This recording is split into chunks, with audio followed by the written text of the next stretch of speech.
Hello ನಮಸ್ಕಾರ ಸ್ನೇಹಿತರೆ. ಈ ದಿನದ ಚರ್ಚೆ ಬಂದ್ಬಿಟ್ಟು ಧರ್ಮಸ್ಥಳದ ಪ್ರಕರಣಕ್ಕೆ ಸಂಬಂಧಿಸಿದಂತೆ ನಾವು ಹಾಗೂ ನಮ್ಮ ಮಾಧ್ಯಮ ಮಿತ್ರರೊಂದಿಗೆ ಚರ್ಚೆ ಮಾಡ್ತಾ ಹೋಗೋಣ.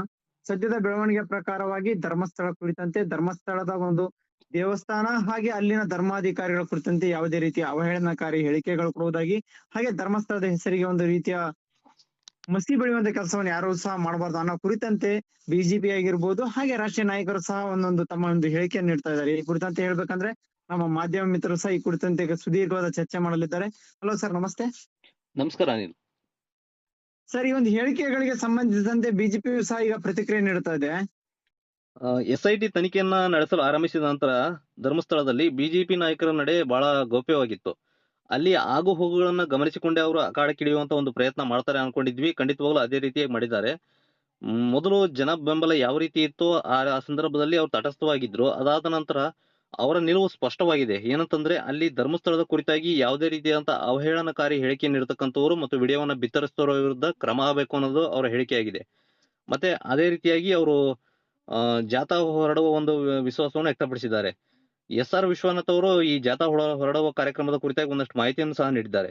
ಆದ್ರೆ ಸುನೀಲ್ ಕುಮಾರ್ ಅವರು ನಿನ್ನೆ ನಡೆದಂತ ಸದನದಲ್ಲಿ ಗೃಹ ಮಂತ್ರಿಗಳಾದಂತಹ ಜಿ ಪರಮೇಶ್ವರ್ ಅವರಿಗೆ ಒಂದಷ್ಟು ಪ್ರಶ್ನೆ ಕೇಳಿದ್ರು ಅನಿಲ್. ಅಲ್ಲಿ ಏನು ನಡೆದಿದೆ, ಒಂದಷ್ಟು ತನಿಖೆಯ ಕುರಿತಾಗಿ ಮಾಹಿತಿಯನ್ನು ನೀಡಬೇಕು, ಗೌಪ್ಯವಾಗಿರಬಾರ್ದು, ಮತ್ತೆ ದಿನೇ ದಿನೇ ಆ ಗುಂಡಿಗಳನ್ನ ಅಗಿತಕ್ಕಂತ ಪ್ರಕ್ರಿಯೆ ಜಾಸ್ತಿ ಆಗ್ತಾ ಹೋಗಿದ್ದಾರೆ, ಅದ್ರ ಕುರಿತಾಗಿ ಮಾಹಿತಿ ಕೊಡಿ ಅಂತಂದು ಸುನೀಲ್ ಕುಮಾರ್ ಅವರು ನಮ್ಮ ಗೃಹ ಮಂತ್ರಿ ಜಿ ಪರಮೇಶ್ವರ್ ಅವರನ್ನು ಕೇಳಿದ್ರು. ಆದ್ರೆ ಅಲ್ಲಿ ಸಂಪೂರ್ಣವಾದಂತ ತನಿಖೆ ವರದಿ ಬಂದ ನಂತರ ಅದನ್ನು ಕೊಡೋದಾಗಿ ತಿಳಿಸಿದ್ದಾರೆ ಅವರು.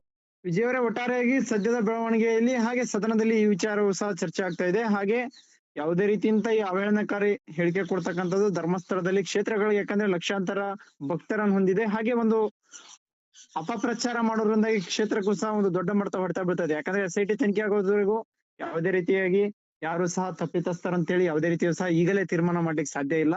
ಹಾಗೆ ಯಾರು ಸಹ ಇಲ್ಲಿ ಅಪರಾಧಿಗಳಿಲ್ಲ. ಆ ನಿಟ್ಟಿನಲ್ಲಿ ಯಾರು ಸಹ ಅವಹೇಳನಕಾರಿಯಾಗಿ ತಮ್ಮ ತಮ್ಮ ಒಂದು ಪ್ರತಿಷ್ಠೆಗೋಸ್ಕರನೋ ಅಥವಾ ತಮ್ಮ ವ್ಯೂವರ್ಸ್ಗೋಸ್ಕರನೋ, ಪ್ರಮೋಷನ್ಗೋಸ್ಕರನೋ ತಮ್ಮ ಹೆಸರನ್ನು ಯಾಕಂದ್ರೆ ಈಗ ಒಂದು ದೊಡ್ಡ ಒಂದು ತಿಮಿಂಗ್ಲ ಇದೆ ಅಂದ್ರೆ ತಿಮಿಂಗ್ಲವನ್ನು ತೋರಿಸಿ ಸಣ್ಣ ಮೀನುಗಳು ಸಹ ಓಡಾಡುವಂತ ಪರಿಸ್ಥಿತಿಯಲ್ಲಿದೆ ಈ ಸದ್ಯದ ಪರಿಸ್ಥಿತಿಯನ್ನು ನೋಡ್ತಾ ಇದ್ರೆ. ಆ ಮಟ್ಟದಲ್ಲಿ ತಮ್ಮ ತಮ್ಮ ಪ್ರತಿಷ್ಠೆಯನ್ನ ಒಂದು ಸಾಮಾಜಿಕ ಜಾಲತಾಣದಲ್ಲಿ ಬಿತ್ತರಿಸ್ಕೊಳ್ತಾ ಇದ್ದಾರೆ ಈ ಒಂದು ವಿಷಯದಾಗೆ. ಹೌದು ಅನಿಲ್. ಈ ತರ ಏನಾಗುತ್ತೆ ಅಂದ್ರೆ ಈಗ ಇವರ ವೈಯಕ್ತಿಕ ವಿಚಾರಗಳಿಂದಾಗಿ ಅಲ್ಲಿಯ ಒಂದು ಕ್ಷೇತ್ರದ ಹೆಸರಿಗೆ ಧಕ್ಕೆ ತರತಕ್ಕಂತ ಕೆಲಸ ಮಾಡಬಾರ್ದು ಅನ್ನೋದೇ ಈಗ ಬಿಜೆಪಿ ನಾಯಕರ ಒಂದು ಪ್ರಮುಖ ಅಜೆಂಡಾ ಆಗಿದೆ ಅಂತ ಅನಿಸ್ತಾ ಇದೆ.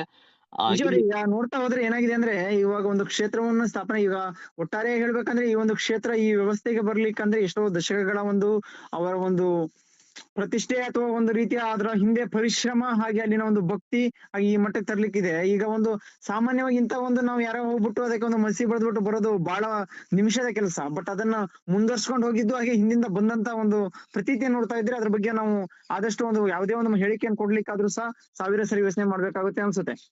ಖಂಡಿತವಾಗ್ಲೂ ಧರ್ಮಸ್ಥಳ ಅಂತಕ್ಕಂಥದ್ದು ಒಂದೇ ದಿನದಲ್ಲಿ ಧರ್ಮಸ್ಥಳ ಆಗಿರೋದಲ್ಲ. ಅದಕ್ಕೆ ಅದರದ್ದೇ ಆದಂತ ಇತಿಹಾಸ ಇದೆ, ಮತ್ತೆ ಅದರದ್ದೇ ಆದಂತಹ ಒಂದಷ್ಟು ಧಾರ್ಮಿಕ ಆಚರಣೆಗಳಿದಾವೆ. ಅವು ಎಲ್ಲಾ ಒಟ್ಟುಗೂಡಿ ಇವತ್ತಿಗೂ ಸಹ ರಾಜ್ಯದ ಜನರ ಮನಸ್ಸಿನಲ್ಲಿ ಉಳಿದಿದೆ ಅಂತಂದ್ರೆ ಆ ಧರ್ಮಸ್ಥಳದಲ್ಲಿ ನಡೆದಿರ್ತಕ್ಕಂತಹ ಘಟನೆಗಳಾಗಿರ್ಬೋದು, ಅವರ ಮೇಲೆ ಜನರು ಇಟ್ಟಿರತಕ್ಕಂತಹ ನಂಬಿಕೆ ವಿಶ್ವಾಸಗಳಿರ್ಬೋದು, ಇವೆಲ್ಲವೂ ಸಹ ಇಲ್ಲಿವರೆಗೂ ಸಹ ಧರ್ಮಸ್ಥಳವನ್ನು ಉಳಿಸಿಕೊಂಡು ಬಂದಿವೆ. ಆದ್ರೆ ಅವು ಯಾವ ಜನರ ನಂಬಿಕೆಗಳಿಗೆ ಧಕ್ಕೆ ಆಗದ ರೀತಿಯಲ್ಲಿ ಈ ತನಿಖೆ ನಡಿಬೇಕು ಅಂತಂದು ಈಗ ಬಿಜೆಪಿ ನಾಯಕರು ಆಗ್ರಹ ಆಗಿದೆ. ತನಿಖೆ ನಡಿಬಾರ್ದು ಅಂತಂದು ಬಿಜೆಪಿ ನಾಯಕರುಗಳು ಹೇಳ್ತಾ ಇಲ್ಲ ಅನಿಲ್. ಇಲ್ಲಿ ತನಿಖೆ ನಡೀಲಿ, ಆದ್ರೆ ಧರ್ಮಸ್ಥಳಕ್ಕೆ ಚ್ಯುತಿ ಬರ್ತಕ್ಕಂತಹ ಯಾವುದೇ ಹೇಳಿಕೆಗಳನ್ನು ಕೊಡ್ತಕ್ಕಂಥದ್ದಾಗ್ಲಿ, ಮತ್ತೆ ಅಲ್ಲಿಗೆ ನಷ್ಟ ಆಗ್ತಕ್ಕಂತ ಯಾವುದೇ ಒಂದು ವಿಚಾರಗಳನ್ನ ಬಿತ್ತರ ಮಾಡ್ತಕ್ಕಂಥದ್ದಾಗ್ಲಿ ಆಗಬಾರ್ದು ಅನ್ನೋದು ಬಿಜೆಪಿ ನಾಯಕರ ಸ್ಪಷ್ಟ ನಿರ್ಧಾರ. ಈಗಾಗಲೇ ಅವರು ಹೇಳ್ಬಿಟ್ಟಿದ್ದಾರೆ.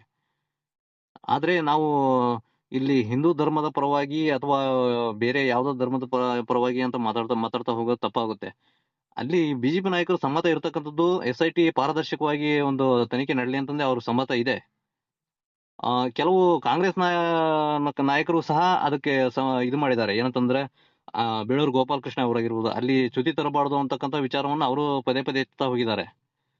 ಇದನ್ನೆಲ್ಲ ಗಮನಿಸಿದ್ರೆ ನಿನ್ನೆ ನಡೆದಂತ ಒಂದು ಕಾಂಗ್ರೆಸ್ನ CRP ಮೀಟಿಂಗ್ ನಲ್ಲಿ ಸ್ಪಷ್ಟವಾಗಿ ತಮ್ಮೆಲ್ಲ ನಾಯಕರುಗಳಿಗೆ CM ಸಿದ್ದರಾಮಯ್ಯನವರು ಒಂದು ಮಾಹಿತಿಯನ್ನು ನೀಡಿದ್ದಾರೆ. ಏನಂತಂದ್ರೆ ನಿಷ್ಪಕ್ಷಪಾತವಾಗಿ ಪಾರದರ್ಶಕವಾಗಿ ಒಂದು SIT ತನಿಖೆ ನಡೀತಾ ಇದೆ, ಅಲ್ಲಿ ಯಾವುದೇ ಭಾವನಾತ್ಮಕ ವಿಚಾರಗಳನ್ನ ತರಬೇಡ್ರಿ ಅಂತಂದು ಈಗ ಆಲ್ರೆಡಿ ಒಂದು ಸಂದೇಶವನ್ನ ಎಲ್ಲಾ ನಾಯಕರುಗಳಿಗೆ ಅವರು ರವಾನೆ ಮಾಡಿದ್ದಾರೆ. ಇಲ್ಲಿ ಭಾವನಾತ್ಮಕ ವಿಚಾರಗಳು ಅಂತಂತಂದ್ರೆ ತನಿಖೆ ನಡೆಯೋ ಹಾದಿಯಲ್ಲಿ ಅದು ನಡೀತಾನೆ ನಡೀಲಿ.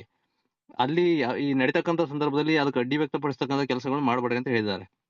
ಜೊತೆಗೆ ಇವೆಲ್ಲದರ ಜೊತೆಗೆ ಧರ್ಮಸ್ಥಳಕ್ಕೆ ಚ್ಯುತಿಯಾಗ್ತಕ್ಕಂಥ ವಿಷಯಗಳನ್ನ ಬಿತ್ತರ ಮಾಡ್ತಕ್ಕಂಥದನ್ನ ಸ್ಟಾಪ್ ಮಾಡ್ಬೇಕು. ಆತರ ಯಾರಾದ್ರೂ ಮಾಡಿದ್ರೆ ಅವ್ರ ವಿರುದ್ಧ ಕ್ರಮ ಆಗ್ಬೇಕು ಅನ್ನೋದು ಬಿಜೆಪಿ ನಾಯಕರ ಒಂದು ಒತ್ತಡ ಮತ್ತು ಒತ್ತಾಯವಾಗಿದೆ ಅಂತ ಹೇಳ್ಬೋದು. ಅನಿಲ್ ವಿಜಯ್ ಅವರೇ, ಫೈನಲ್ ಆಗಿ ಈ ಒಂದು ಪ್ರಕರಣದ ಬಗ್ಗೆ ಯಾವ ರೀತಿಯಲ್ಲಿ ಹೇಳಲಿಕ್ಕೆ ಇಷ್ಟಪಡ್ತೀರಾ?